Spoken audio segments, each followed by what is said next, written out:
Eu quero estar contigo, amado da minha alma. Tua noiva clama, vem. Eu quero estar contigo, amado da minha alma. Tua noiva clama, vem. Eu quero estar contigo, amado da minha alma. Tua noiva clama, vem. Eu quero estar contigo, amado, amado meu. Tua noiva clama, vem. Eu quero estar contigo. Ora vem, Senhor. Ora vem. Tua noiva clama, vem. Eu quero estar contigo, amado da minha alma. Tua noiva clama, vem. Ora vem. Ora vem. Ora vem, Senhor. Tu és tudo que ansiamos. Tu és tudo que ansiamos. Vem, vem, vem. Seja verdadeira esta oração, Senhor, do nosso coração. Que o nosso desejo é estar onde o Senhor que está. Que o nosso desejo é que o Senhor venha. Oh, Senhor, nós queremos estar contigo no lugar que o Senhor preparou para nós. Oh, na nossa casa, junto com o Senhor. Oh, Senhor, nós amamos a Ti, a Tua presença em nós. Eu quero estar contigo, amado da minha alma. Tua noiva clama, vem. Nós oramos isso essa noite. Eu quero estar contigo, amado, amado meu. Tua noiva clama, vem. Nós fazemos esta oração, Senhor. Eu quero estar contigo, amado da minha alma. Tua noiva clama, vem.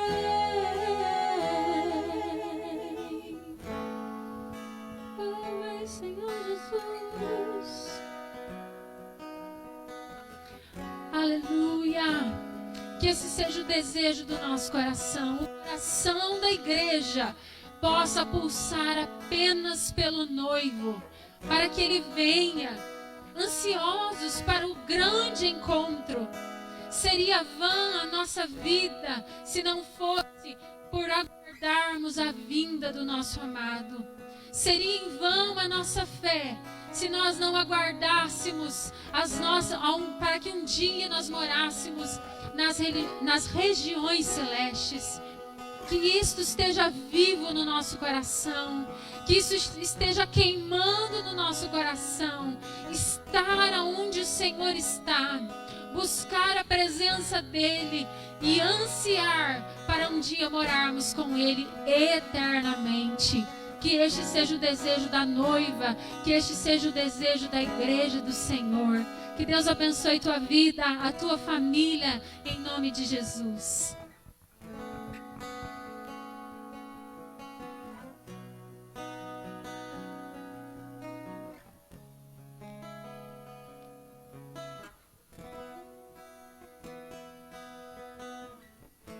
Aleluia. Uma boa noite a todos. Na doce e gloriosa paz do Senhor Jesus Cristo. Que privilégio estar mais uma vez num culto de adoração, de celebração. exaltando o nome daquele que é único, digno de ser adorado. Muito obrigado pela sua presença juntamente conosco, na sua casa, cultuando a Deus, juntamente com esta equipe maravilhosa que está aqui no templo da Segunda IPR Curitiba. E eu, pastor Valdinei Terra, pastor desta igreja, tenho a alegria, o privilégio nessa noite de ministrar uma palavra ao seu coração. Louvo a Deus por você que está nos acompanhando. Hoje nós estamos na última mensagem desta série, Ainda Não É o Fim. E eu quero trazer uma mensagem ao seu coração nesta noite. Gostaria que você acompanhasse comigo em Mateus capítulo 24, Mateus 24, do 3 ao 14. Mateus capítulo 24, do 3 ao 14. Ainda não é o fim. Glórias a Deus. A palavra do Senhor diz assim, Mateus 24, do 3 ao 14. No Monte das Oliveiras, achava-se Jesus assentado, quando se aproximaram dele os discípulos em particular e lhe pediram: dize-nos, quando sucederão estas coisas e que sinal haverá da tua vinda e da consumação do século?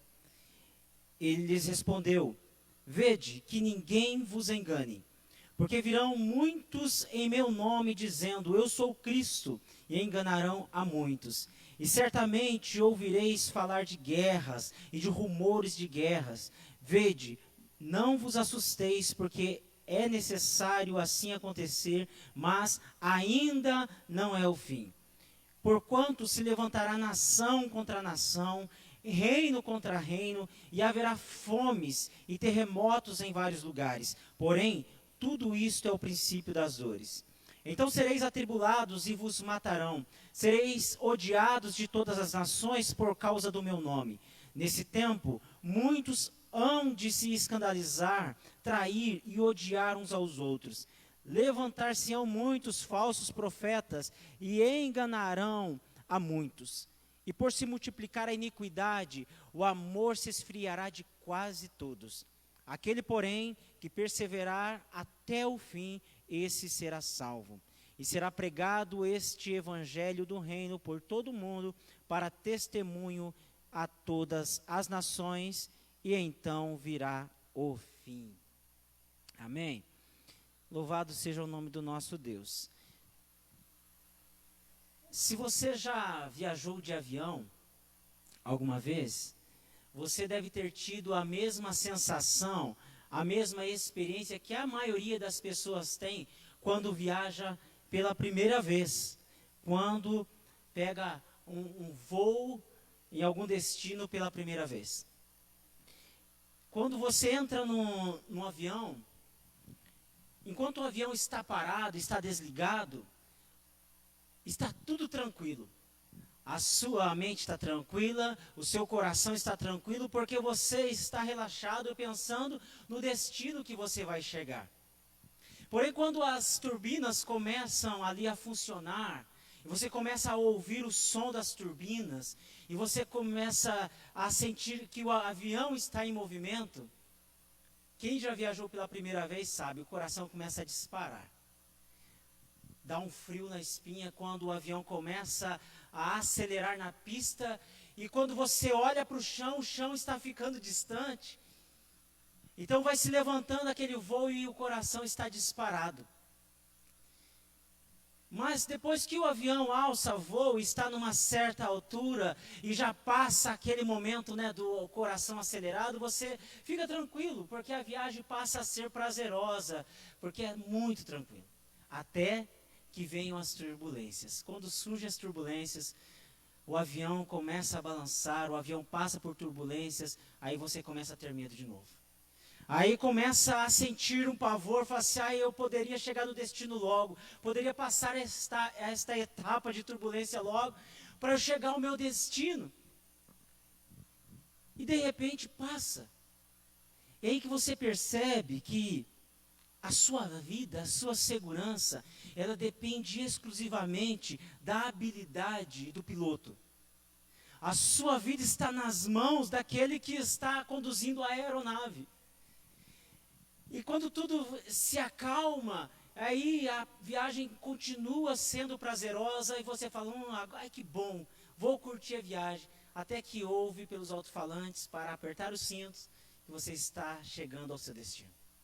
Eu comparo a viagem nossa para o céu como uma viagem de um avião. Como uma viagem numa aeronave. A nossa vida, a nossa viagem para os céus é muito semelhante, porque quando nós iniciamos a nossa vida de fé, ainda que muitos falem que crente passa por turbulências, passa por dificuldades, no começo, onde tudo é novidade, a gente não sente as turbulências, porque o avião ainda está no chão. Mas a ponto que você vai se afastando do solo para ir para as alturas, atingir outros níveis, você vai sentindo medo, o coração começa a disparar, vai tendo aquele friozinho na espinha, mas depois a viagem torna a ser prazerosa até que venham as turbulências. Mas quando a viagem está tudo tranquilo, a gente não percebe que as turbulências vão surgir. Quando a viagem está tudo tranquilo, está tudo normal, e a gente fala assim, não, o piloto dessa aeronave é muito bom. Ele se chama Jesus, então está tudo tranquilo. Então, assim, quando tudo está normal, a gente não pensa em dificuldades. A gente não pensa nos problemas. E há aqueles que ainda pensam, será que realmente esse mundo vai acabar? Será que realmente Jesus vai voltar, como os profetas disseram, como ele mesmo disse? Será que, e se ele voltar, será que vai ser nesses dias ou será que vai demorar ainda? Será que vai dar tempo de eu ver os meus filhos se casarem, ver os netos? Será que vai dar tempo de me aposentar? Apesar que nós não sabemos se vamos conseguir nos aposentar, né? Mas quando a viagem está normal, e algumas vezes, eu já me peguei pensando, falei, será que Jesus vai voltar na minha geração? Será que eu vou ter o privilégio de ouvir as trombetas soarem nos ares? Será que eu vou ter o privilégio de Jesus chamar o meu nome, ainda na minha geração, sem eu passar pela morte? Imagina que privilégio imenso. E algumas vezes até já ousei orar nesse sentido, Jesus, volte logo. Eu não quero passar pela morte, eu quero ouvir as trombetas soarem no ar, e o Senhor nos chamar, e eu subir juntamente com a igreja, que coisa maravilhosa. E algumas vezes eu penso, ou será que Jesus vai demorar? Porque quando tudo está normal, nós não estamos passando por nenhum tipo de dificuldade. Parece que Jesus não vai voltar nos nossos dias. Parece que nós vamos viver muitos anos aqui nessa terra ainda. Parece que as gerações, os nossos filhos, sobrinhos, netos, bisnetos, parece que ainda eles vão habitar nesta terra, vão desfrutar desta terra. E parece que eles vão sofrer, parece que eles vão passar por dificuldades. E nós não. Mas as turbulências surgem. E é aí que a situação na nossa vida começa a ter uma preocupação um pouco maior. Porque quando as turbulências espirituais ou físicas começam a surgir, então nós começamos a nos preocupar um pouquinho mais. Começamos a pensar um pouquinho mais na eternidade, a sonhar um pouquinho mais com o céu, a almejar o retorno de Cristo, para que Cristo volte logo, e a gente começa até a orar dizendo, Jesus, volte logo. Volte logo, nós queremos que o nosso destino chegue ao fim, a nossa viagem chegue ao fim, e que alcancemos logo um destino tranquilo, com segurança, sem lesão nenhuma. Sabe que toda essa situação que nós enfrentamos, tanto de tranquilidade em pensar que nós vamos aqui constituir um império nessa terra, viver por muitos anos, ou quando as turbulências surgem que nós começamos a pensar um pouquinho mais nos céus, e é neste momento que nós começamos a sonhar um pouquinho mais com o céu. Sabe o que conforta o nosso coração, o que acalma o nosso coração, o nosso espírito? É saber que a palavra de Deus, ela não esconde nada de nós. O que acalma o nosso coração é saber que a Bíblia, ela é a bússola, porque ela nos dá a direção, a orientação, as instruções certas, para termos uma viagem com segurança e com o destino certo, e chegar ao céu com tranquilidade e a salvos. Isso que nos tranquiliza. O texto que eu li nesta noite, de Mateus 24, 3 até o 14, aliás, o capítulo 24 e o 25, ele vai tratar de coisas do fim. Assim como todo o Evangelho, como as cartas do apóstolo Paulo e como cartas do apóstolo Pedro vão tratar dos assuntos relacionados ao fim. E claro, o Apocalipse de uma maneira mais enfática. Esse texto que nós lemos, Jesus, por nos amar tanto, Ele não esconde nada de nós. É como um pai instruindo um filho, dizendo: filho, chega aqui que eu preciso te contar algumas coisas relacionadas à vida, as dificuldades que você vai enfrentar até que você atinja a fase adulta e você seja independente e consiga dar conta de si mesmo. Mas nós sabemos que com Cristo nós nunca daremos conta de nós mesmos, só quando estivermos nos céus, juntamente com Ele. Aí sim nós dependeremos toda a eternidade, a nossa vida inteira nas mãos dEle. Jesus, Ele nos instrui porque Ele nos ama tanto. E neste texto que eu li, Jesus, Ele está nos dando sinais. Ele nos dá sinais que comprovam que um dia Ele vai voltar para buscar a sua igreja e que esse dia está muito perto. Jesus, Ele está nos dando sinais. Desde que quando Ele morreu, Ele ressuscitou e Ele foi para a glória, retornou para os céus, Ele deixou os seus discípulos avisados: olha, eu vou voltar para buscar a minha igreja. Mas nos últimos dias acontecerão algumas coisas que são sinais que vão comprovar que eu vou retornar muito próximo a esses acontecimentos. Então Jesus, Ele vai trazer para nós sinais que desde que Ele foi para a glória, foi para o céu, esses 2000 anos da igreja nesta terra, acontecem sinais que estão comprovando que Jesus vai voltar. E sinais em todo o planeta, não é localizado em apenas um lugar. A Bíblia diz de sinais que vão acontecer e que estão acontecendo em todos os lugares, em diversos aspectos. Na natureza, na política, nos relacionamentos, na igreja, na sociedade de uma forma geral. Esses sinais que Jesus, Ele nos alerta nesse texto que nós lemos, Jesus disse que aconteceriam terremotos, ou seja, catástrofes naturais. Jesus disse que aconteceria nos últimos dias pestes, ou seja, a proliferação de insetos, de pragas, de vírus e de tantas outras coisas. Jesus também disse que nos últimos dias aconteceriam guerras e rumores de guerras. Jesus disse também que quando a volta dele estivesse próximo, se levantaria uma nação contra outra nação, um reino contra outro reino. Ou seja, uma disputa de poder, ou seja, um querendo ser mais rico do que o outro, uma nação querendo ser mais poderosa do que a outra, uma nação querendo ser mais forte do que a outra, uma nação querendo ser mais influente do que a outra, uma nação querendo ter e ser a maior potência mundial do que a outra. Isso tudo são sinais da volta do Messias. Jesus disse também que nos últimos dias surgiriam falsos líderes, tanto políticos quanto religiosos, e que em nome de Deus enganariam pessoas, em nome de uma fala muito polida, uma fala dizendo: eu me interesso por você, e na verdade falsos profetas, falsos cristos, homens enganadores, querendo usurpar, querendo enganar as pessoas. Jesus disse ainda, e a Bíblia nos traz em outros textos também, que nos últimos dias pessoas passariam fomes. E, gente, vamos pensar. O Brasil é o maior produtor de alimento, um dos maiores do mundo. o sul, o Paraná, onde nós estamos, produz muitos cereais. E em meio a toda esta pandemia, esta crise, foi o único setor que cresceu, foi a agricultura.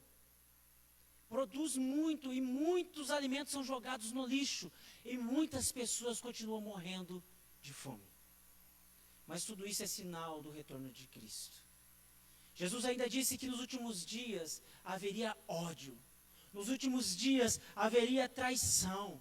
Nos últimos dias, pessoas se afundariam em seus pecados, na iniquidade, no lamaçal do pecado, e o pior de tudo, que acharia que isso era normal. Não é isso que tem acontecido? Pessoas afundadas num lamaçal de pecado, pessoas pervertidas, pessoas amantes de si mesmas, pessoas que estão negando a própria natureza que Cristo fez, Cristo criou. E o pior de tudo, que querem que as pessoas aceitem os seus pecados como algo normal. Isso tudo é sinal da volta do Messias.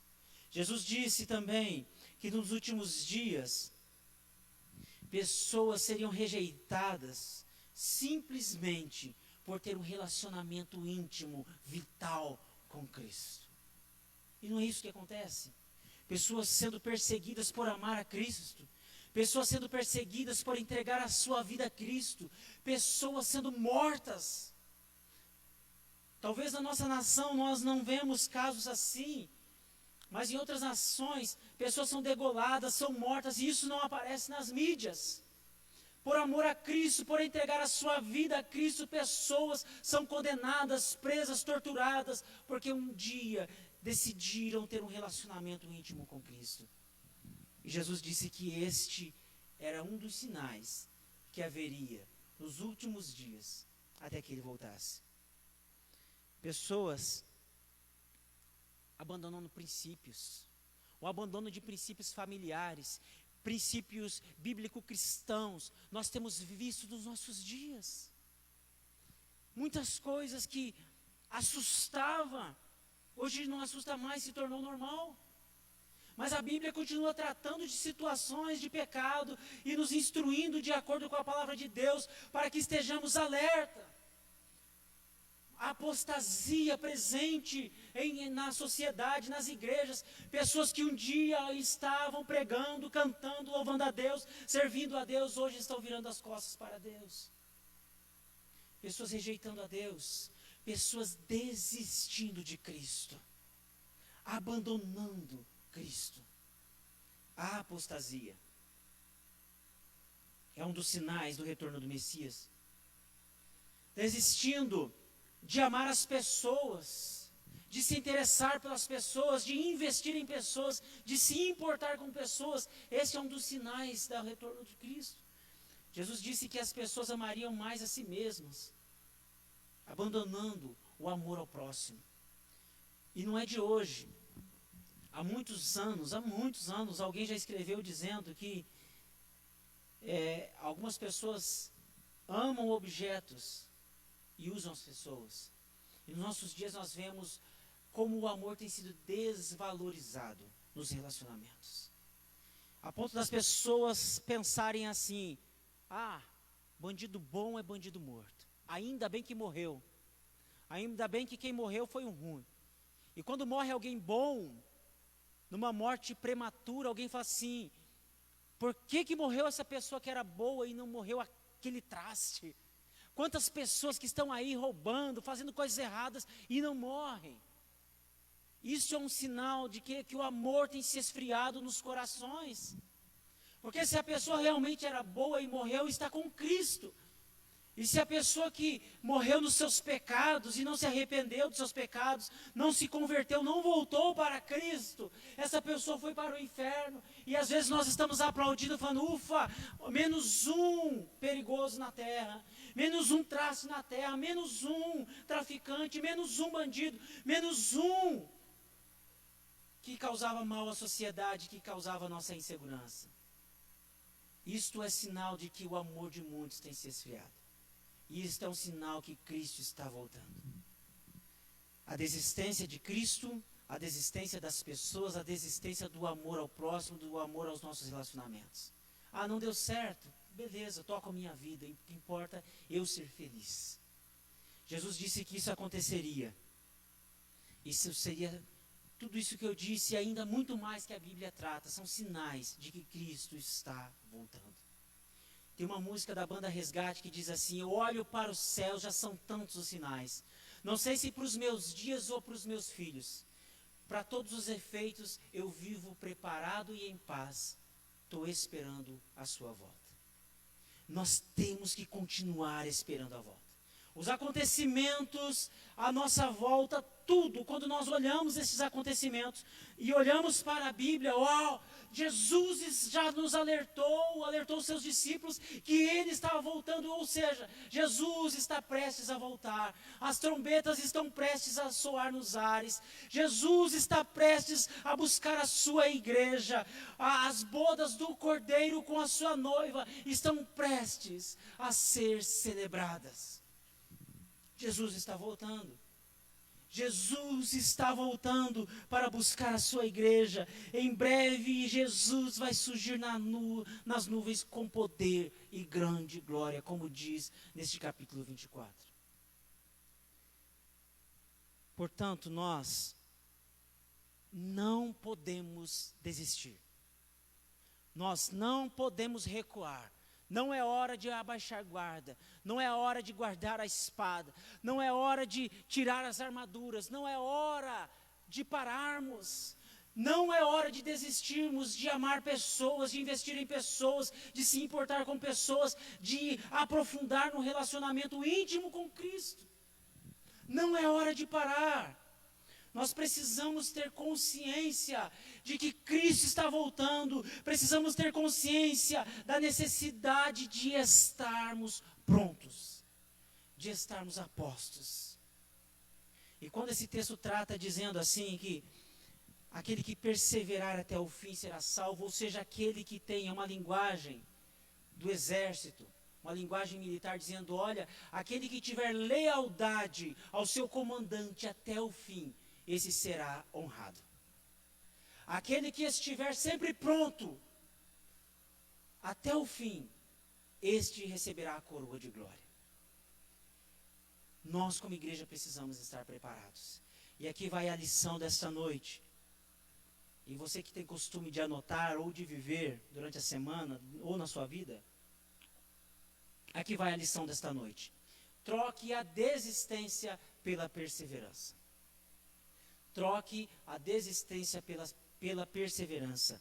Aquele que perseverar até o fim, esse será salvo. Aquele que tiver lealdade ao seu comandante até o fim, esse sim estará salvo. Aquele que continuar com o coração aquecido com o amor de Cristo até o fim, não deixar esfriar esta chama, não se conformar com este mundo, enquanto muitos pregam dizendo assim, olha, o que importa, muitos dizem nas mídias, o que importa é você ser feliz. E a gente começa a pensar que isso é verdade, o que importa é somente a minha felicidade. O que importa realmente é o meu prazer, o que importa é realmente os meus sonhos serem concretizados. Não esqueça de uma coisa, tudo que Deus dá para você, é para você compartilhar com o outro. Se Ele tem dado condições para você, é para você abençoar outras pessoas. E se Ele aumentar as dádivas na sua vida, é para que outras pessoas sejam alcançadas, sejam abençoadas pela sua vida. Isso em todos os âmbitos, em todos os aspectos da sua vida. Seja financeiramente, seja você tendo amor, tendo condições, recursos, é para você abençoar outras pessoas. Entenda isso. Não é hora de abaixarmos a guarda, não é hora de pararmos, não é hora de desistirmos. A igreja de Cristo e todos nós cristãos temos consciência e devemos ter consciência de tudo o que está acontecendo e de tudo que vai acontecer. Os sinais que estão à nossa volta, tudo o que está acontecendo, precisamos ter consciência de tudo isso. E jamais podemos ficar parados, calados, em silêncio. O mundo precisa de pessoas que falem a verdade com esperança. O mundo precisa de pessoas que anunciem as boas novas do Evangelho. O mundo precisa de pessoas que andem na contramão de tudo que a mídia ensina. O mundo precisa de pessoas que se levantem e dizem assim, ó, Jesus te ama. Jesus tem uma obra maravilhosa para fazer na sua vida. Jesus pode transformar a sua vida. Há uma esperança para você. E Deus, Ele espera de nós, servos dEle, cristãos, discípulos dEle. Deus espera que anunciemos a volta do Messias àqueles que estão sem esperança. Deus espera que nós sejamos agentes, anunciadores, propagadores das boas novas, dizendo, Jesus vai voltar. Tudo isso que está acontecendo. Esses dias eu tive uma oportunidade maravilhosa, uma pessoa de uma outra religião me procurou perguntando assim, o que nós, como cristãos, como igreja, qual que é a leitura que nós fazemos de tudo o que está acontecendo nesses dias de pandemia? Irmãos, que oportunidade maravilhosa de falar de Jesus. Porque depois que eu relatei tudo o que nós pensamos desses dias que nós estamos vivendo, e sabe, do valor que nós damos à vida com Cristo, e sabemos que tudo isso aqui é passageiro, este mundo vai passar. A palavra do Senhor diz que tudo vai passar, só a palavra de Jesus que não vai passar. Depois que eu terminei de anunciar tudo, falei assim de uma maneira muito breve e tentando ser o mais didático possível. Ela falou assim, poxa, que legal. Nunca tinha pensado dessa forma. Muitas pessoas estão olhando os acontecimentos.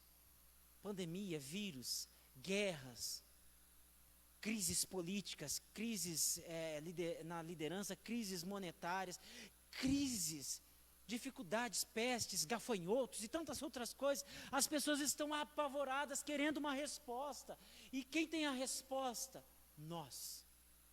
A Igreja de Cristo é a resposta. Nós somos a resposta para este mundo perdido. Amém? Glorificado é o nome do Senhor. Então, como nós podemos ser agentes anunciadores? Como nós podemos anunciar a palavra do Senhor? Você já se perguntou? Como eu posso falar do céu para alguém? Como eu posso falar de Jesus para outra pessoa? Como eu posso anunciar o retorno do Messias para outra pessoa, de uma maneira que ela entenda e que ela seja tocada?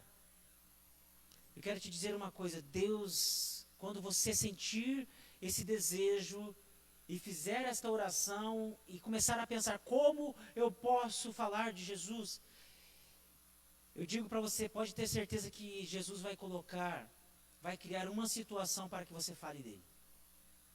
Pode ter certeza que Cristo vai causar alguma situação, algum encontro para que você anuncie o Evangelho. Eu tenho certeza que isso vai acontecer na sua vida. Então, como você pode fazer? Primeiro, você pode orar pela salvação de alguém. De repente, na sua família ou na sua vizinhança tem alguém que não é crente ainda. Seu pai, seu tio, sua mãe, seu irmão, filho, vizinho. Você pode começar orando pela salvação desta pessoa. Durante essa semana. Talvez tirar todas as manhãs, pelo menos um momento, falar assim, Deus, neste momento eu quero orar especificamente pela vida do João, do Antônio, da Maria. Para que seja alcançado pela tua salvação. Manifesta a tua graça também, que ele seja, ou ela seja alcançada pelo teu Evangelho. E que eu possa ser um instrumento do Senhor para falar do amor do Senhor. Então, primeiro, você pode orar pela salvação. Segundo, você pode testemunhar com a sua própria vida. Como? Você ama Jesus, demonstra esse amor. Você sabe que tem alguém precisando de oração, precisando de 1 quilo de alimento, precisando de um apoio, de um carinho, de uma palavra de encorajamento. Você pode testemunhar Cristo com a sua própria vida. Do jeito que você sabe fazer. Faz um bolo, envie para alguém, faz um pão, ligue para alguém, mande um WhatsApp, mande uma mensagem de encorajamento, uma palavra de bênção, se ofereça para abençoar a pessoa, para que ela receba a sua ajuda. Então você pode também falar de Jesus no momento certo para a pessoa. Fale de Jesus. Não fique em silêncio. Fale de Jesus. Ouse falar de Jesus, ainda que a pessoa talvez ela não vai gostar muito. Mas Jesus vai preparar o momento certo e a palavra certa. Nós não somos aqueles crentes chatos, né? Mas nós sabemos o momento exato de falar de Jesus, porque Jesus, Ele vai te dar discernimento para falar dele. Então você pode fazer isto. Comece a falar, então, de Jesus para alguém. Envie uma mensagem de WhatsApp, ligue para a pessoa, faça uma oração para aquele que não conhece Jesus. Comece a fazer isso essa semana. Comece a orar pela salvação de alguém essa semana. Pelo menos por uma pessoa. Comece a orar pela salvação e comece a dar testemunho, falando, olha, estou orando por você, você precisa de alguma coisa. E eu sei que Deus vai te dar sabedoria para que você abençoe a vida de alguém nessa semana. Amém? Essa série, ainda não é o fim, foi composta por 4 mensagens. Se você perdeu alguma delas, você pode retornar lá no Facebook ou no Instagram e assistir essas mensagens. A primeira delas, nós falamos de Jairo, pai daquela menina de 12 anos. A menina já estava morta. E a lição que nós trouxemos, nós tiramos dessa história foi, dessa primeira mensagem, troque o desespero pela fé. Troque o desespero pela fé. E depois, na segunda mensagem, nós falamos sobre as distrações que o mundo oferece, e até mesmo a pandemia, até mesmo as situações que acontecem no dia a dia, nós nos distraímos muitas vezes. Então, a lição que nós tiramos foi: troque a distração pela determinação. E a mensagem de domingo passado que nós trouxemos foi sobre convicção. Que muitas vezes nós estamos incertos, com dúvidas e até mesmo com medo. E a lição que nós trouxemos foi: troque a incerteza pela convicção. E nesta noite, eu gostaria que você trouxesse isso para a sua vida. Para que você pudesse exercitar na sua vida. E voltar a sonhar com os céus. Voltar a clamar e orar pelo retorno do Messias. Talvez você estava a ponto de desistir da vida, da caminhada com Cristo. Talvez você estava a ponto a deixar tudo para trás. Talvez você já tinha desistido de falar do amor de Cristo para outra pessoa. E a lição para esta noite é: troque a desistência pela perseverança. Não pare. Não desista. Continue perseverante, porque só os perseverantes que vão ser salvos. Mas essa perseverança não vem da força que nós tiramos de nós mesmos. Vem da força que nós temos no nosso Deus. Quando nós buscamos Ele, buscamos a presença dEle, buscamos mais dEle na nossa vida, Ele nos fortalece, Ele nos direciona, Ele nos dá força para conseguir, Ele nos dá palavra para falar do amor dEle.